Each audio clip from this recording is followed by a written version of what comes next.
Hello guys, তোমরা ভিডিওটা skip না করে পুরো ভিডিওটা দেখার চেষ্টা করো। তোমরা দেখতেই পারতেছো রাস্তার পাশ থেকে একটি বিড়াল ছানা আমি নিয়ে আসছিলাম আমার বাসায়। দেখো, তারে আমার বাসায় আনার পর সে আমাদেরকে কত সুন্দর করে আপন করে নিয়েছে। তোমরা দেখতেই পারতেছো। তোমরা একদম ভিডিওটা স্কিপ না করে পুরো ভিডিওটাই দেখো। দেখো, এই বিড়ালটা তার মা ছাড়া, এই বিড়ালটার বাপ ছাড়া সে আমাদের কাছে অল্প কিছুদিনের ভিতরে সে আমাদের কাছে চলে আসার পর সে সব কিছুই ভুলে গিয়েছে। তার আগের যে বাপ মার কথা সে সবসময় মনে পড়তো।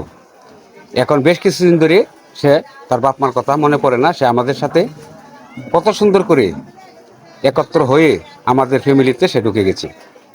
এই যে তোমরা দেখতেই পারতেছ, সে কত সুন্দর করে খেলাধুলা করার চেষ্টা করেছে। অনেক সুন্দর করে সে খেলা করতে পারে। তোমরা দেখো, আমার আগের একটি বড় বিড়াল ছিল, সে মারা গিয়েছে। 8 বছর 3 মাস ছিল সেই বিড়ালটা আমাদের ফ্যামিলির সাথে। মারা যাওয়ার পরে আমরা সিদ্ধান্ত নিয়েছিলাম যে আমরা আর কোনোদিন বিড়াল পালবো না। তখন এই বিড়ালটা রাস্তার পাশে বসে বসে একা একা কান্নাকাটি করতেছিল। তখন ওর দিকে তাকানোর পরে আমার একটি মনের ভিতরে মায়া লাগিয়ে গেছে।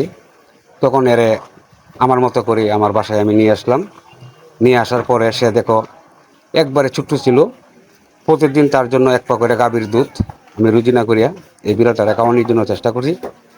তোমরা দেখতেই পারতেছ, এই বিড়ালটারে পালতে গিয়া আমার অনেক কষ্ট হয়।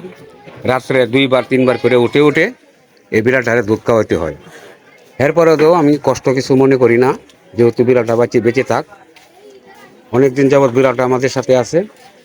সে অনেক সুন্দর করে দেখো আমাদেরকে আনন্দ দিচ্ছে। অনেক ট্যান্ডেল একটি বিড়াল।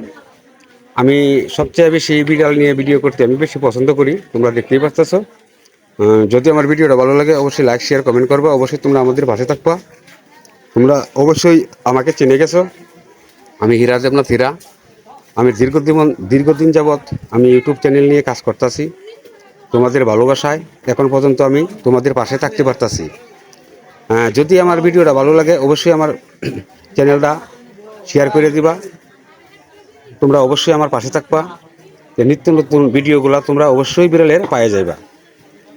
তোমরা ভিডিওটা স্কিপ না করে পুরো ভিডিওটা দেখো। সামনে আরও মজার অনেক অনেক মজার দেখার মতো কিছু রয়ে গেছে। তোমরা ভিডিওটা একদম স্কিপ করবে না। তোমরা একেবারেই দেখো কত সুন্দর করে সে খেলাধুলা নিয়ে ব্যস্ত আছে। রাত্র বাজে 2টা।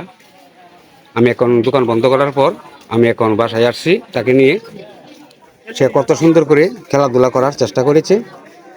এখন সে আমাদের সাথে ভাত খাবে। ভাত খাওয়ার পর সে আমাদের সাথে শুয়ে পড়বে। তোমরা দেখতেই পারতেছো আমি একজন গরিব মানুষ। দেখতেছো আমি